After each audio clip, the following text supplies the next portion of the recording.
Lo que vamos a desarrollar en este video son las exenciones que están establecidas en el artículo 26 de la Ley de Impuesto a las Ganancias y que para introducirnos en el tema podemos decir que las exenciones son instituciones creadas por el legislador cuya fundamentación radica en propósitos extrafiscales o para precisar el alcance de los hechos imponibles y su relación con los determinados sujetos del impuesto.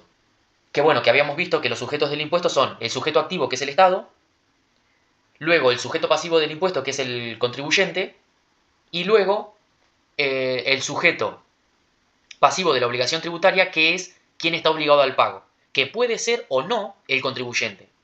Y después también lo que vimos son los responsables sustitutos, que teníamos a los agentes de percepción, de retención y el responsable sustituto propiamente dicho. Entonces, cuando hablamos de exenciones, lo que tenemos que estar en claro es que se trata de situaciones en que, habiéndose perfeccionado el hecho imponible, el legislador dispone que no nazca obligación tributaria alguna en cabeza de quien lo realizó. Y luego llegamos a una serie de clasificaciones enunciadas. Que las exenciones pueden ser objetivas o subjetivas. Objetivas son las que se otorgan en atención al carácter del objeto que genera el tributo. Es decir, el hecho, acto o actividad que, al desarrollarse, genera el hecho imponible. Y entonces nace el derecho del Estado de cobrar un impuesto. El ejemplo de esto es el inciso O del artículo 26, cuando otorga la exención a las primas de emisión. Las primas de emisión sería un objeto que, al producirse, generaría una obligación tributaria, pero que el legislador optó por eximirla. Es decir, está alcanzada por el impuesto, pero por ahora, por la ley, está exenta. Las subjetivas, en cambio, son establecidas en función de las características del sujeto pasivo del impuesto. Es decir, que acá tenemos en consideración qué sujeto es el que realizó el acto. Entonces, ejemplo de esto son la exención que está prevista en el inciso K del artículo 26, cuando habla de las sumas percibidas por exportadores, por reembolsos o reintegros por parte del Poder Ejecutivo Nacional, siempre y cuando sea una microempresa o una pyme. Entonces, el sujeto está en que, cumpliendo este reintegro o reembolso, pero sí o sí tiene que ser una microempresa o una pyme. En cambio, si sos una gran empresa, no vas a tener esa exención. Por eso es que es subjetiva. Luego tenemos las permanentes y las transitorias. Las permanentes son las exenciones determinadas por ley y que hasta que esa ley no se modifique, no va a desaparecer esa exención. En cambio, las transitorias son impuestas por ley, pero por un periodo determinado. Luego tenemos las condicionales o las absolutas. Las condicionales lo que hacen es liberar al contribuyente de la obligación a pagar, pero no de cumplir otras obligaciones como por ejemplo la de presentar declaraciones juradas, las de actuar como agente de retención o de percepción. En cambio, las absolutas lo que hacen es liberar al contribuyente de todo tipo de obligación. Y luego tenemos las totales y las parciales. Las totales es las que eximen al 100% ese hecho imponible. En cambio, las parciales son las que te ponen un tope, por ejemplo. Y ejemplo de eso es el inciso J del artículo 26, cuando habla de las exenciones a los derechos de autor, que le pone el tope de 10.000 pesos por periodo fiscal. Una vez hecha la clasificación de las exenciones, habíamos dicho que en el artículo 26 de la Ley de Impuesto a las Ganancias estaban enumeradas las exenciones tácitamente. Entonces, tenemos que en el inciso A exime las ganancias de los fiscos nacionales, provinciales, de la Ciudad Autónoma de Buenos Aires y las municipalidades.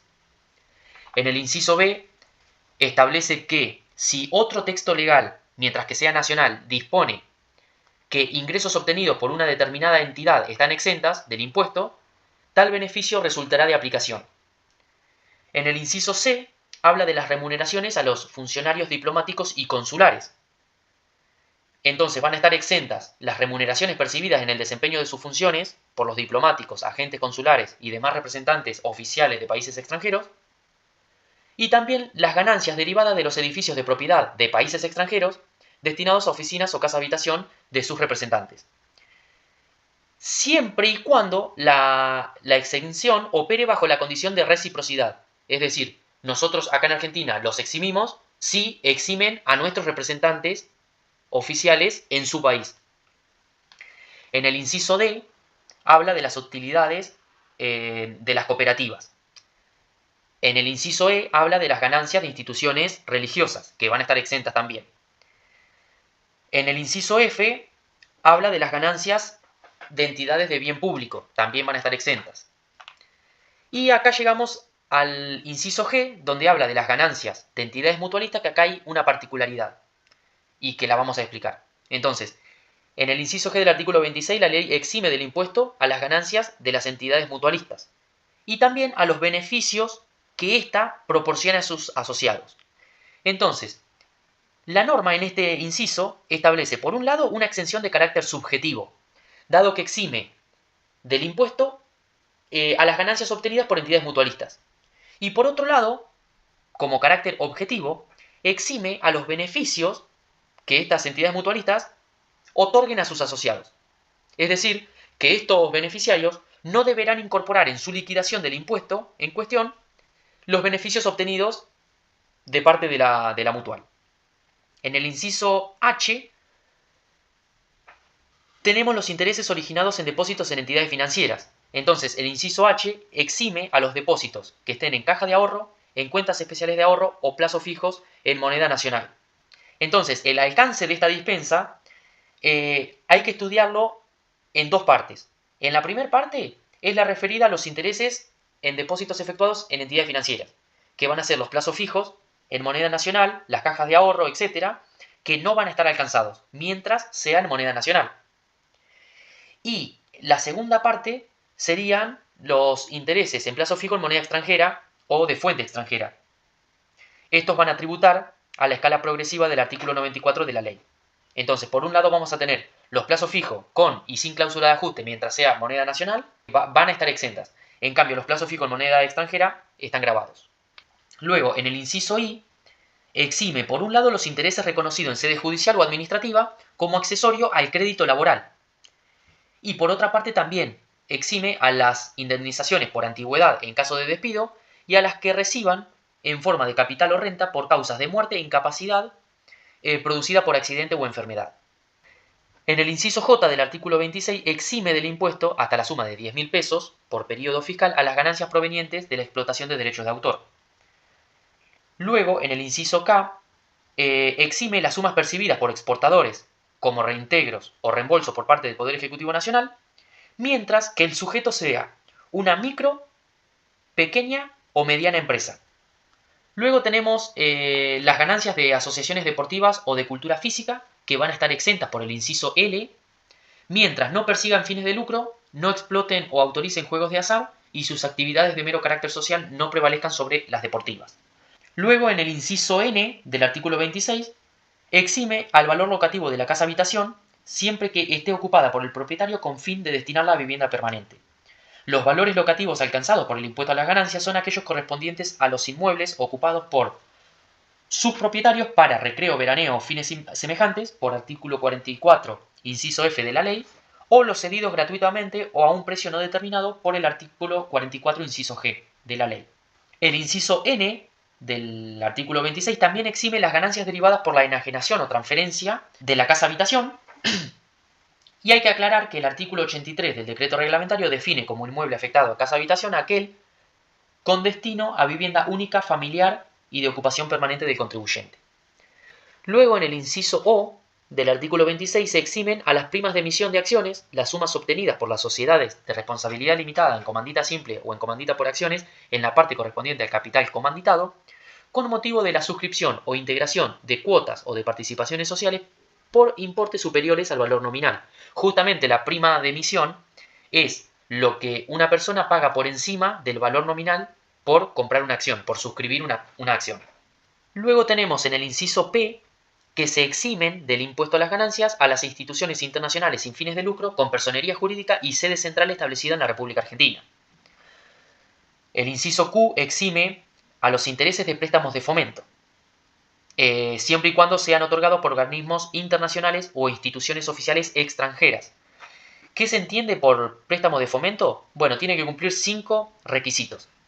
Que el otorgamiento sea de un organismo internacional o una institución oficial extranjera, que la finalidad sea coadyuvar al desarrollo cultural, científico, económico o demográfico del país, que la tasa de interés pactada no exceda la normal fijada en el mercado internacional, que el plazo sea superior a 5 años y que el préstamo sea otorgado directamente por la institución extranjera. En el inciso R del artículo 26 se eximen los intereses originados por créditos obtenidos en el exterior por los fiscos nacionales, provinciales, municipales, la Ciudad Autónoma de Buenos Aires y el Banco Central de la República Argentina. Por el inciso S van a estar exentas las donaciones, herencias, legados y beneficios alcanzados por el impuesto a los premios. Y el inciso T exime del impuesto a las ganancias los montos provenientes de actualizaciones de créditos, cualquiera sea su origen y naturaleza. Y ahí ya vimos más o menos toda la clasificación existente de las exenciones. Y luego lo que falta dirimir es esta cuestión, que es distinto estar hablando de una exención, un hecho exento definido por la norma. O sea, las exenciones están definidas tácitamente en la norma. En este caso, en el artículo 26. Y la exclusión de objeto, lo que estamos hablando es si el hecho está incluido o no en el objeto definido por la ley. En este caso, si el hecho imponible está definido como objeto del impuesto a las ganancias. Entonces, acá lo que tenemos que ver es, primero, si está excluida, significa que no está alcanzado por el impuesto. En cambio, si está agravado, está alcanzado. Entonces acá vamos a tener que notar primero la diferencia entre alcanzado y no alcanzado por el impuesto, y luego la diferencia entre estar alcanzado y estar exento. Yo, para estar exento del impuesto a las ganancias, primero tengo que haber estado alcanzado. Si yo no estoy alcanzado, no necesito estar exento del impuesto para no pagarlo. Entonces, la diferenciación acá, para entenderlo bien, sería esa. Que si yo estoy alcanzado, significa que mi hecho generador o mi hecho imponible está gravado. O sea que debo pagar el impuesto. Y para no pagarlo necesitaría estar exento. Que este objeto esté exento. En cambio, si yo no estoy alcanzado por el impuesto, es decir, que está excluido del impuesto mi hecho imponible, bueno, entonces no hay obligación al pago porque nunca nació la obligación tributaria. Y hasta acá llegaría el video de hoy.